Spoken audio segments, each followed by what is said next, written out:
আল্লাহ বলেন এই সমস্ত লোকরা কিয়ামত দিবসকে অস্বীকার করে। ঠিক কিনা জোরে বলেন? কথাটা কার?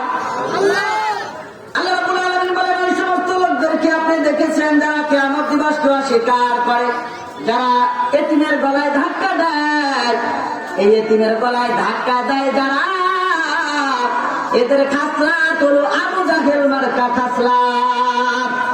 কার খাসলাত? আবু জাহেলের এই অভ্যাসটা ছিল। কি ছিল বলবো? বলবো বলবো মালুম হাজার রং কি ফানোশিথি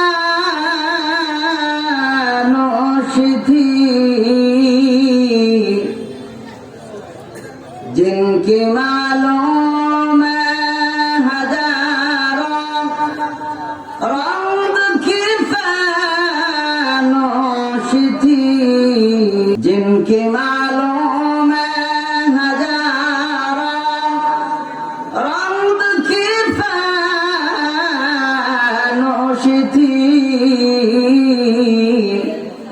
जार उनकी कब्र पर हो और निशा बाकी नहीं, जार उनकी कब्र पर हो और निशा बाकी नहीं, कुजा करून कुजा फिरौन कुजा शुदा हमार,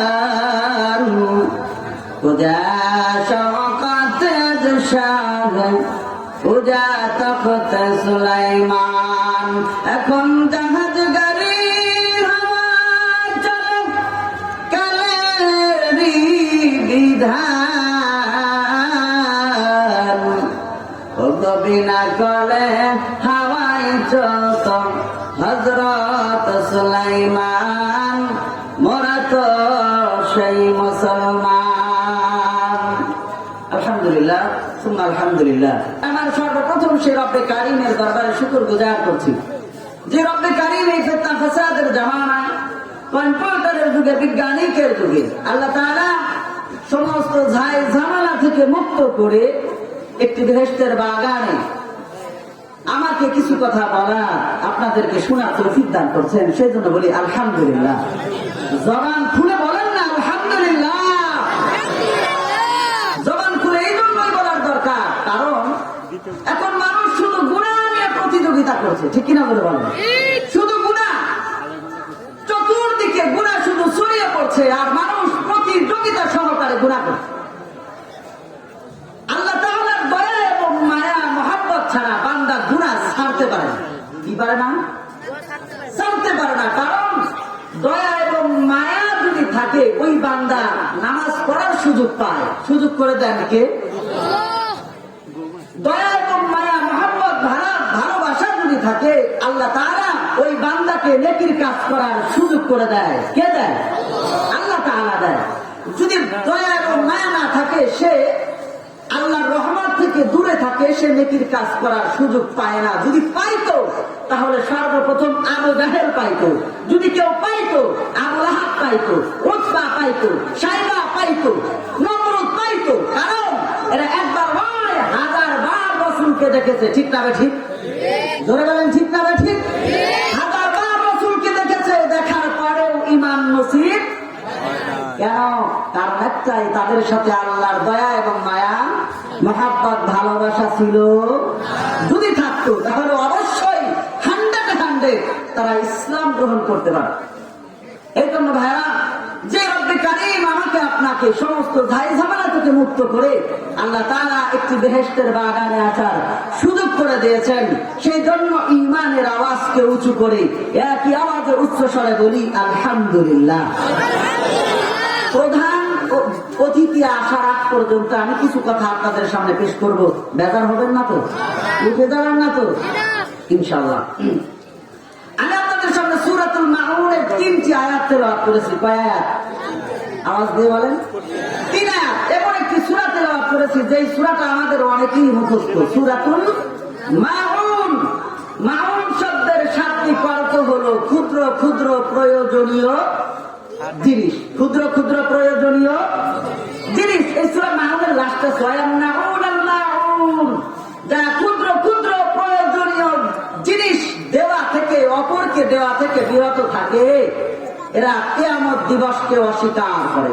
সেই ক্ষুদ্র ক্ষুদ্র বিষয় কোন জিনিস, সেই জিনিসটা কি? মুফাসসিরিনে কিরাম লিখেছেন সেই ক্ষুদ্র ক্ষুদ্র প্রয়োজনীয় জিনিস হলো দা, কুদাল, বটি ইত্যাদি। এই ব্যবহৃত বস্তু যেগুলো আছে এগুলো আমাদের প্রয়োজনীয় ব্যবহৃত বস্তু, ঠিক কিনা করে বলেন? অনেক সময় আছে অনেক আল্লাহর বান্দারা কোন প্রতিবেশী এসে বলে, আব্দুর রহমান তোমার কাছে দা আছে, কুদালটা দাও তো, আমি একটু মাঠে কাজ করব। থাকার পরেও বলে কুদাল তো ভেঙে গেছে, দা তো নষ্ট হয়ে গেছে ইত্যাদি, বলে কি বলে না? আছে না নাই? আল্লাহ এই কথাটাকে রেকর্ড করে দিয়েছে। ব্যবহৃত বস্তুগুলা দেওয়া থেকে যারা বিরত রাখে বা থাকে, এরা কিয়ামত দিবসকে অস্বীকার করে। এই কথাটা এই সূরার শেষে আছে।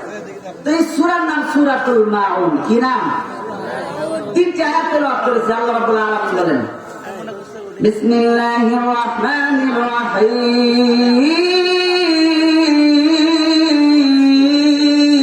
আল্লাহু আকবার। আল্লাহ রাব্বুল আলামিন বলেন,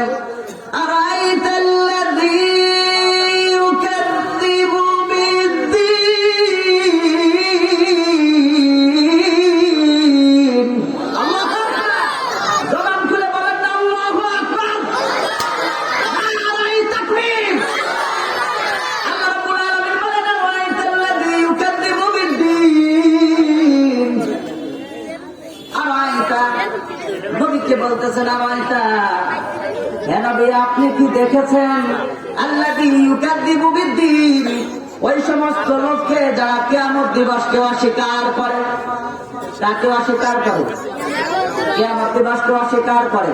আমরা অস্বীকার করি না? স্বীকার করি। আমরা বিশ্বাস করি কি করি না? কিয়ামত হবে কি হবে না? আল্লাহ রাব্বুল আলামিন নবীকে বলতেছেন ওই সমস্ত লোক যারা কিয়ামত দিবসকে অস্বীকার করে, ওই সমস্ত লোক কারা আপনি কি জানেন? ফাযালিকাল্লাযী ইয়াদউল ইয়াতীম। আল্লাহ রাব্বুল আলামিন বলেন ওই সমস্ত লোক হলো তারা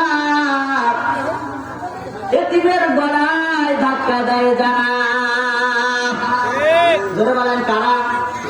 এতিমের গলায় ধাক্কা দেয় যারা, এতিমের মালা প্রসাদ করে খায় যারা, এতিমের সম্পদ জাল দলিল করে নাই যারা, তারা কিয়ামত দিবসকে কি করে? ধরে বলেন কি করে? আল্লাহ তাআলা বলতেছে ওই সমস্ত লোকদেরকে কি আপনি দেখেছেন যারা কিয়ামত দিবসকে অস্বীকার করে? কারা? যারা কারা? তারা হলো এতিমের গলায় ধাক্কা দেয় যারা। ওয়ালা ইয়াহুদ্দু আলা তুআমিল মিসকিন। আর কিয়ামত দিবসকে অস্বীকার করে তারা যারা এতিমকে খাবার দেয় না, আর এতিমকে খাবার দেওয়ার প্রতি উৎসাহিত করে না। এমন মানুষ আছে না? নিজে তো খাওয়াবেই না, বরং আরো যারা খাওয়াইতে চায় তাদেরকে প্রতিহত করে, বাধা দেয়। আছে না নাই? আল্লাহ দুই গুণ বিশিষ্ট লোক যারা, আল্লাহ বলেন এই সমস্ত লোকরা কিয়ামত দিবসকে অস্বীকার করে। ঠিক কিনা জোরে বলেন? কথাটা কার? আল্লাহ রাব্বুল আলামিন বলেন ওই সমস্ত লোকদেরকে আপনি দেখেছেন যারা কিয়ামত দিবসকে অস্বীকার করে, যারা এতিমের গলায় ধাক্কা দেয়। এই এতিমের গলায় ধাক্কা দেয় যারা, এদের খাসলাত হলো আবু জাহেল মার্কা খাসলাত। কার খাসলাত? আবু জাহেলের এই অভ্যাসটা ছিল। কি ছিল বলবো?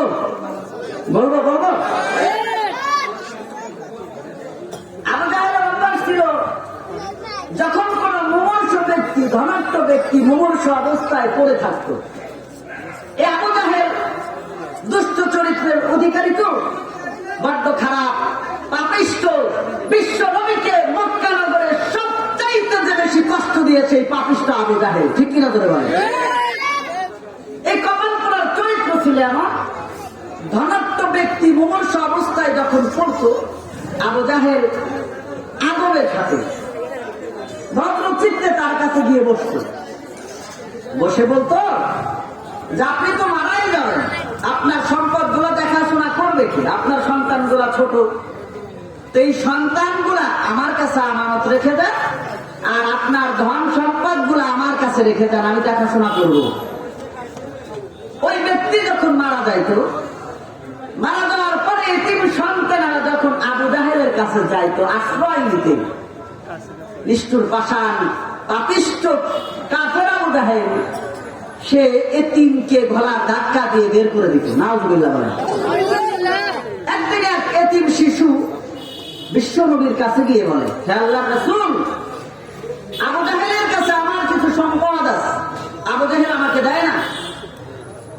বিশ্ব নবী এতিমের কথা শুনে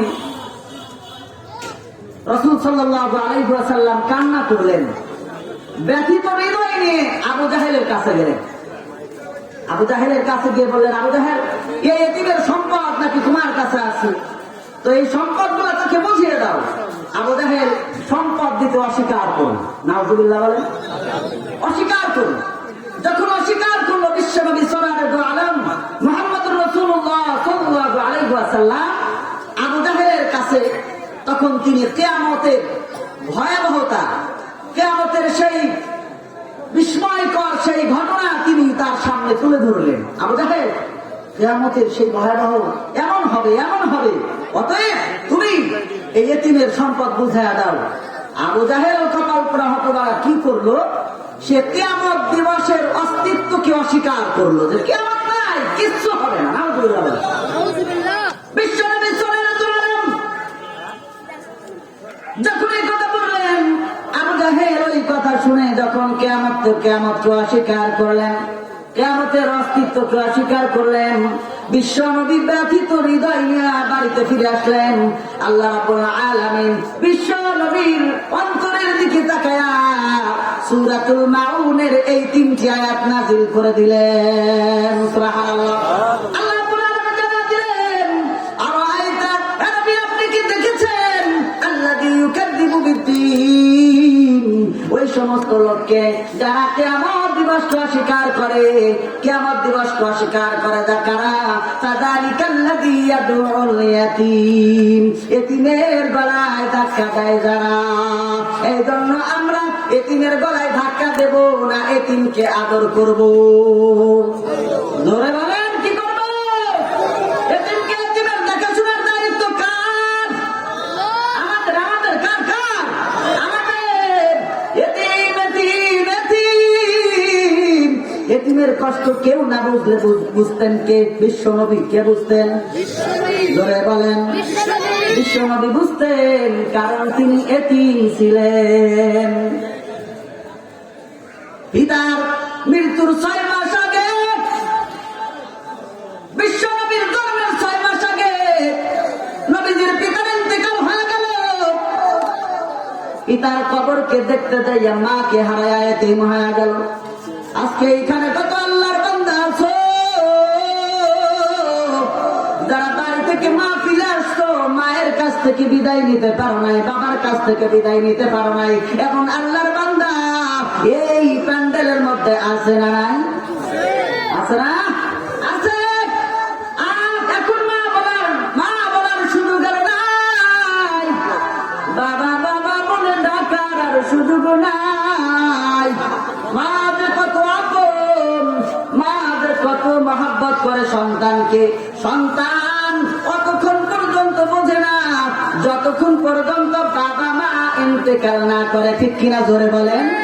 যাদের পিতা মাতা আছে, ওই যে মুরব্বীরা বলে দাঁত থাকতে দাঁতের মর্যাদা নাই। ঠিক কিনা? জোরে বলেন।